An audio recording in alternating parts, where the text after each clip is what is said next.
This classic episode of the Electric Playground is brought to you by P&P Games, your source for everything video games. Support the partners that support Electric Playground. Remember, this episode first aired in 2003. Today on Electric Playground, we're taking a look at Ninja Gaiden for the Xbox, Amplitude for PlayStation 2, Castlevania Aria of Sorrow for the Game Boy Advance, and Tommy and I take a look at Amazing Spider-Man number 50.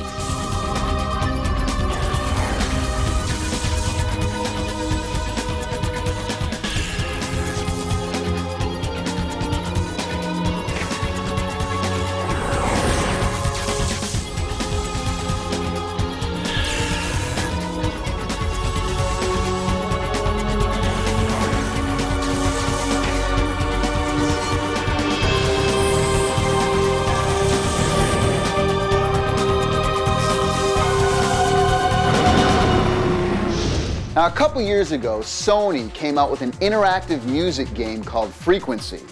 Now, it didn't do very well in the marketplace, because it wasn't that much fun. But this time they've gone back to the drawing board, made it fun, and are calling it Amplitude. Thank God they didn't call it Frequency 2.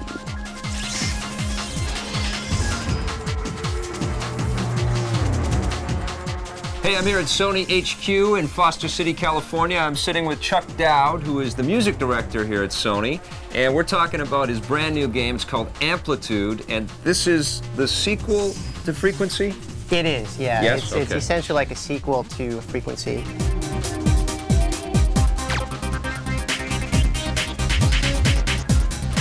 We thought it was different enough that it deserved a name change. Right. We kept the core game mechanic that we had in the original Frequency, but we changed just about everything else. It's about the music, and you had some cool stuff in Frequency, but who's in this game now? We put a wide variety of genres on here, Yeah. and we went after some of the biggest names in each genre. So you're going to be playing songs from bands like POD,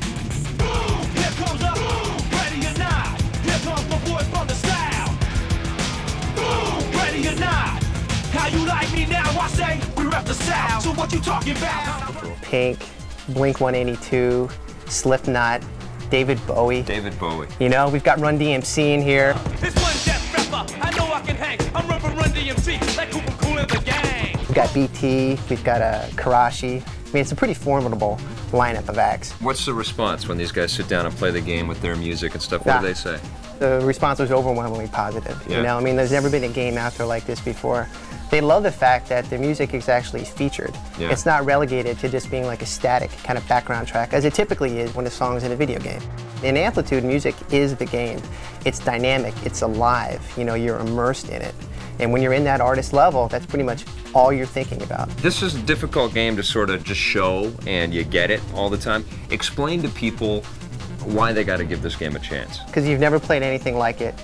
It's innovative, it's extremely addictive, it's fiercely competitive. You can hook up with people in real time, and you can collaborate with them, you can compete with them, and you can create with them. So there's going to be a whole community of people out there talking about the music in the game, remixing music of the game. You know, you're going to be able to share your remixes with your friends, you know, compete with each other on those remixes. Because that's the best part of the game, isn't it? Once you get the sort of rhythms down and you know how to play the game properly and you get the tunes out the way they're supposed to, you can improvise and do whatever you want. That's pretty much it, yeah. When you're just playing through in normal game mode, whether it's solo or multiplayer, it's a lot of fun, but you're almost in a way kind of just scratching the surface of what you can do. This game is a lot of fun. I played it a little bit and I was very surprised. It's a major upgrade to Frequency. Good luck with Amplitude. Thank you. And you guys got to go out and try this thing, man. It's awesome. You think Star Wars Galaxies is the only massively multiplayer sci-fi RPG worth talking about? Think again. Here's a look at Eve, the second Genesis.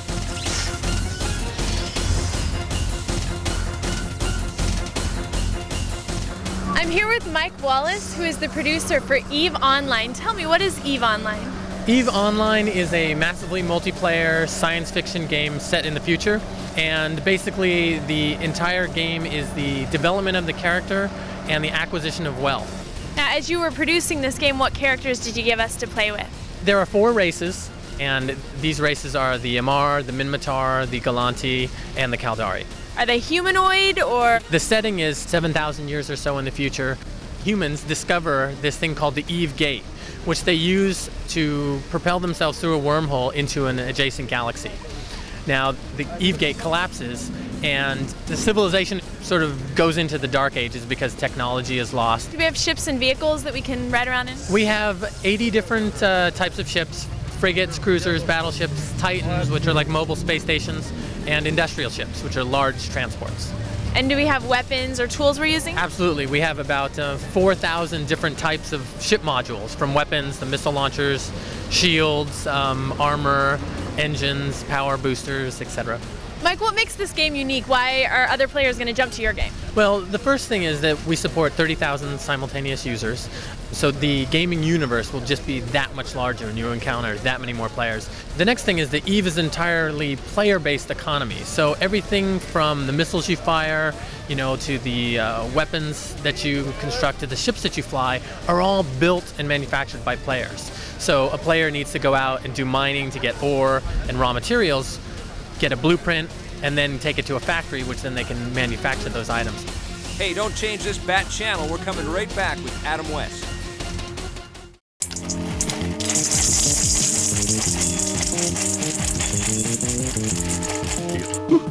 Good morning, interlopers. Lee from PNP Games here, and I hope your cereal bowl runneth over today as we tackle the first episode of the 10th season of the Electric Playground Classic. Whether you've been floating through the ether with us since Season 1 in 1997, or just joined our Saturday morning ritual recently on youtube.com/EPNTV, I welcome you to celebrate video games with us every week. How can you help support the archival process of the Electric Playground and Judgment Day? First off, and I can't stress this enough, hit the like and subscribe button! Then, visit pnpgamesonline.com, your source for everything video games. Join our free loyalty program and enjoy free shipping on orders of 65 Canadian dollars more within Canada and the USA. Reunite yourself with an old classic, or try something new. What matters is the balance. Press start and play forever. You said play forever, that's why I was... Hey, welcome to EP's Toy of the Week. This week we got radio-controlled Mario Karts. What is up with you and your freaking Mario Karts? What, you don't like Mario Kart? I'm not a freak like you. Hey, I'm here in New York City at Toy Fair 2003. I'm with Kohsche Kok, who is the Vice President of NKOK, and we're going to be talking about radio-controlled Mario Kart. I see a bunch of different characters here. Go through exactly who we're getting in Mario Kart. We got Donkey Kong. We have Donkey Kong, we have Mario, and we have Yoshi in the 112 scale, and we have Mario, Yoshi, Donkey Kong, and Peach in the smaller 5-inch scale. Now, are these all exactly the same, or do you get more stuff with the bigger guys here? Okay, the big stuff, we got the banana peels, the turtle shells, and the mushroom. And we come with the transmitter that modeled after the GameCube system. And one of the coolest features is the turbo function. Right. Where when you go forward and press this button simultaneously, the card go to overdrive. Now, what if somebody wanted to race their friend and you both had different characters? Are you going to get interference, or can you have 2 or 3 different characters together, kind of thing? You can have at least 2 characters together because they operate in different megahertz frequency channels. One is on 27 and one's 49. Just in time for Mario Kart on the GameCube. I cannot wait.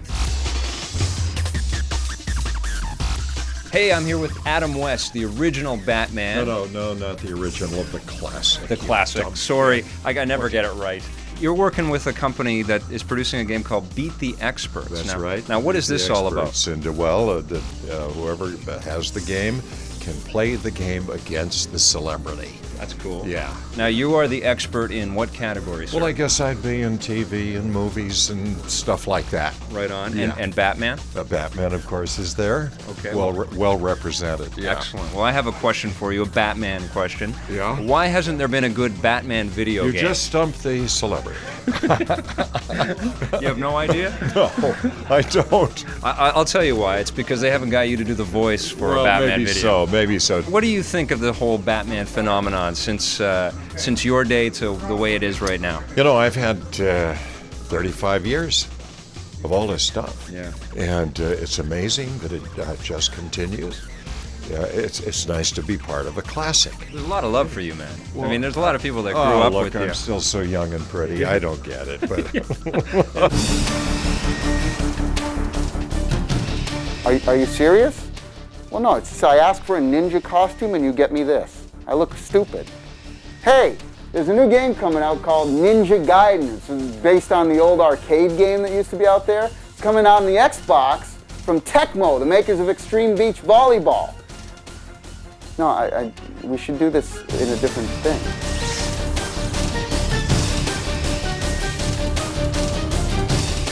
Hey, I'm with John Inada at Tecmo, and we're talking about Ninja Gaiden for the Xbox. Now, I'm a huge Ninja Gaiden fan. I know there's tons of you guys out there, too.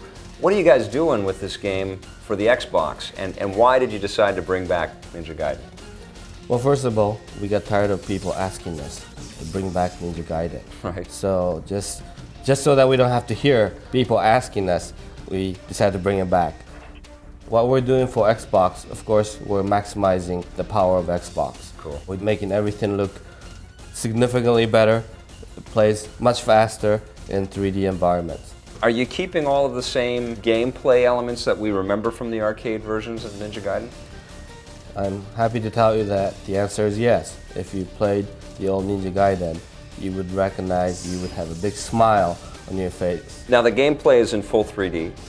Did you guys use the Dead or Alive engine to build up on this game, or did you start from scratch? We used a whole new engine, but again, it is made by the same group of guys, Team Ninja, who also worked on Dead or Alive series. So the experience and the knowledge that we built through Dead or Alive are definitely being utilized in Ninja Gaiden.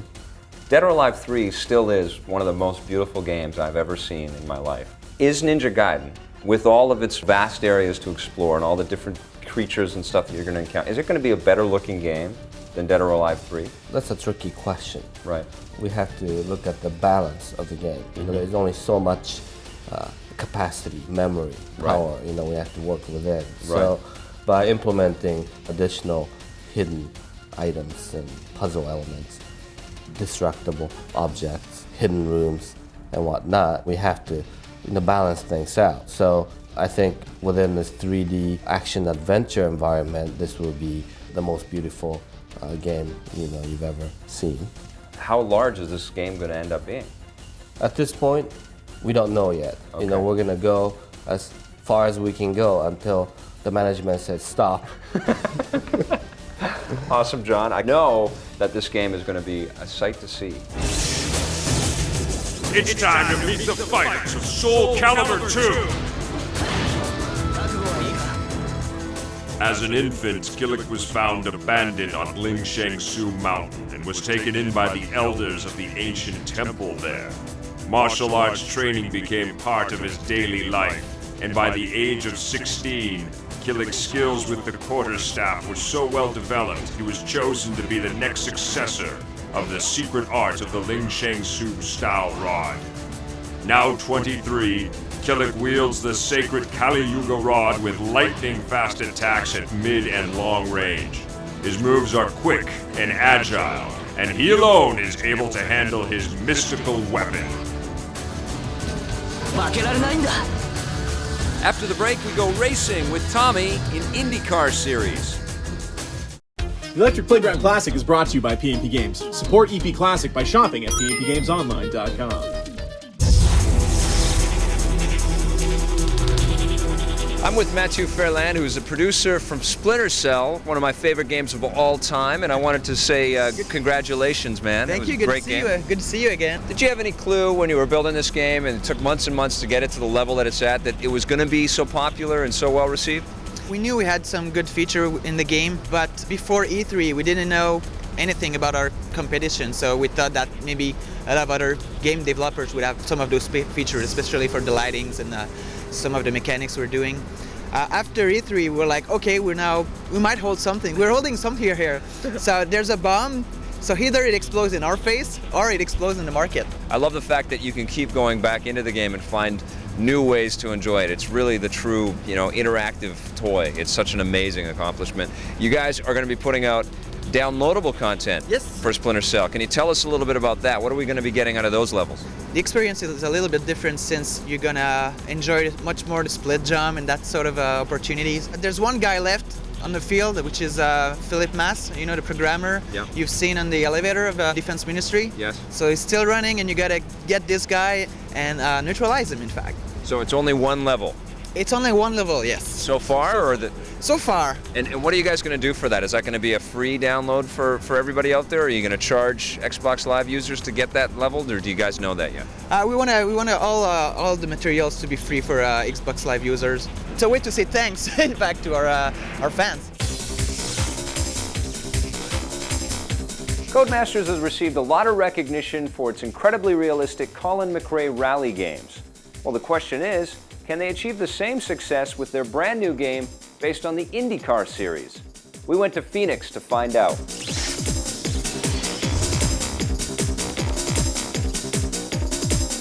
I'm here with Chris Green from Codemasters, and we're here in Phoenix, Arizona at the Bondurant Superkart School. We're talking about the IndyCar series games that are coming out. Chris, I think we should conduct this interview on the road while I take you to school. I'm ready to race. If you're ready, let's go. All right then. Woo-hoo! Yo, Chris, what does this IndyCar game have that the others out there on the market don't? It's faster than any other car game you can imagine. You can go 230 miles per hour. 230? You think we can get these things up to 230? Maybe, but these wheels look kind of shoddy. I don't know. Watch out, watch out! Whoa, whoa, whoa. Gotta watch out for spinning. Now, can you actually go in the game and adjust all the things on your car? Over 8 things you can adjust, from your wheels to your suspension, brakes, every part of the car. Okay, now let me tell you something. The first thing I do when I play these indie games is I turn the car around, I go against the traffic, and try to make the biggest crash I possibly can. Tell me about the crashes. The crashes are sick. We have some of the most realistic damage you've ever seen. Your front wing can sustain damage. Your front right suspension is in bad shape. Like, can a wheel go flying off? A wheel can go flying, your whole car can flip over, bearings come off, your fenders can come off. So what are some of the modes you got in the game? You got career mode, what's going on? Yep, you can play single race, you can play career mode where you can race as any of the official licensed drivers from the IndyCar series, or you can create your own racer in the likeness of yourself with your own name, build your own race career that way. Awesome, man, that's cool. Now tell me about some of the tracks or the environments that you can have. We have all the official licensed U.S. tracks, from Miami, which is the first race of the season, to Phoenix, which we're at in beautiful Phoenix now. Also, we have, of course, the Indianapolis Raceway and all the other races from the United States. I'll tell you, one of my favorite parts in these games that not a lot of games put in are the pit stops, right? Can you actually mess around with the car, or do you just pull in and wait for stuff to happen? In the left-hand corner of your screen, you'll see your car with color coats for all the parts. Your 4 wheels, your front bumper, your engine, and your rear bumper. When something's damaged, it changes colors. Whatever's been damaged, they will automatically fix. Now, did any professional indie people help in the making of this game? Yes, we actually went to Indianapolis and had some of the racers actually sit with us and tell us the physics about the car, test the game before it went into development, some of the early builds, tell us what needed to be refined, what we needed to add. Tell me about some of the visual aspects, the graphics of this thing. Well, the history of Codemasters racing games is we try to make games as realistic as possible with as much detail as possible. We put that same sort of effort into this game here. All the tracks are officially licensed tracks. We actually sent teams of photographers there to photograph the tracks to make sure we had them spot on perfect. All right, let's get to racing then. See ya! Coming up after the break, we're taking a look at Castlevania Aria of Sorrow.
Today's PlayStation 2 gem is Sega Soccer Slam. This one was developed by the guys over at Black Box Games. They've done some hockey titles like NHL Hits in the past, so they understand this sort of crazy extreme sports combat kind of style thing that they got going on here. There's lots of really great characters in the game, and you've got all kinds of great moves in the game. You've got characters that are super fast, and of course you've got the big hulking beasts that can take a lot of damage and dish out a whole bunch of damage. They all have special moves, and you can do these really cool killer kicks by jumping up in the air in slow-mo and kicking over your head, sort of Matrix style. The graphics are great. The control is perfect for one of these extreme sports games. I think you should go check this one out. It's called Sega Soccer Slam, another PS2 gem.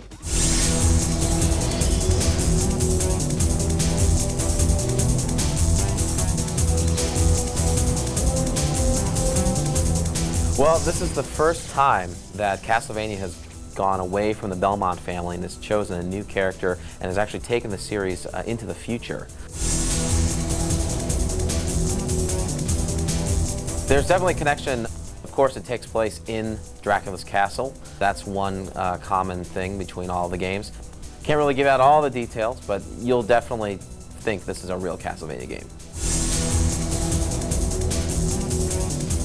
Well, Castlevania Aria of Sorrow introduces a new magic attack system. You fight monsters just like any other Castlevania game, and as you attack these monsters, in some cases, you will absorb the power of their soul. By doing that, you can then use the power of that enemy against the other enemies you face. If the lizard creature has a water attack and you absorb his soul, then you can then maybe throw water. There's over 100 monsters in the game, and they all provide different abilities. Some you absolutely need to have in order to get to other parts of the game. Now, because of that, you may not be able to find them all. So this is the first Castlevania where we allow the use of the Game Link cable so that if your friend has the soul that you need, you can link up with him and trade souls back and forth and collect them all. I think one of the reasons Castlevania has lived this long is that it continues to stay modern, it evolves over time, and gamers have come to learn that when they play a Castlevania game, it's kind of like the ultimate of what makes a game great. You know, the gameplay is always spot on, the graphics are always great, the music is always great, the story is always good, the action is always intense, and it seems to always have that perfect formula time after time, and if you can maintain that, you'll always have a good game. It's games like Castlevania that have been able to remind us that, hey, you don't need to have beautiful rendered artwork and great polygon characters to make a great game. It can all go back down to the basics, and just nailing those down, you'll still have a great game. For the first game break, we're going to take a look at The Amazing Spider-Man. Hey, watch the way you handle this. Sorry. If this was a Batman comic book, you wouldn't be handling it like that now, would you? You're right, you can handle it. Let me handle it. This is The Amazing Spider-Man number 50. Now you'll notice right off the top the striking cover. I mean, this to me is like one of the best covers in recent Spider-Man history. That's Romita Jr., John Romita Jr. He knows how to draw Spider-Man. Exactly. Now, John Romita, the father, senior, drew Spider-Man, of course, in the 60s, some of the greatest drawings ever, you know, the death of Gwen Stacy. I mean, he really carried it all the way through. He's actually my favorite Spider-Man artist of all time. Well, this is his son, and he's taken over. Now, he does have a different style, and he draws Spidey a little different. It's kind of an anime. It's going in that direction, isn't it? I mean, he's a little bit sort of gawkier and a little bit more sort of stringier. It's not as bad as the Ultimate Spider-Man. If you read the Ultimate Spider-Man, he looks like really, really strange. One of the cool things that happens actually is that Captain America is undercover and he's bringing Dr. Doom through the airport in security. These big guys crash through the airport and they're trying to kill Dr. Doom. Now, Dr. Doom is, of course, one of the most evil bad guys from the Marvel Universe. Right. And it's kind of weird how Spider-Man and Captain America are, you know, defending Doom, One of my favorite bits is the panel where Dr. Doom is going through airport security and they ask him to empty his pockets of change, and he's got the big metal armor suit on. If you haven't picked up Spider-Man in a long time, this is a great issue to actually get excited about it and bring it back into your life. I highly recommend it. Look at the cover on this, unbelievable. Amazing Spider-Man number 50. Next week, we're going to talk about one of my favorite things, Apple's iPod. Production assistance for the Electric Playground is provided by Nintendo, creators of The Legend of Zelda: The Wind Waker for GameCube. Sony, creators of Primal for the PlayStation 2. Microsoft, publishers of Tao Feng Fist of the Lotus for the Xbox. And Namco, creators of Soul Calibur II. Can you give us a sort of a teaser taste on what the story of the new Ninja Gaiden will be? No, I can't tell you. What about Dead or Alive characters? Are we going to see any of those? Can't tell you. There's a lot of speculation out there about whether or not Ninja Gaiden is going to be exclusive to the Xbox or not. Now, can you confirm that today? Can we get a lawyer in here?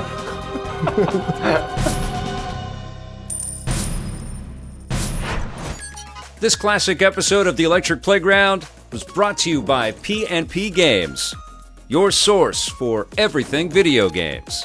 Support the partners that support the Electric Playground. Thanks for watching, and play forever.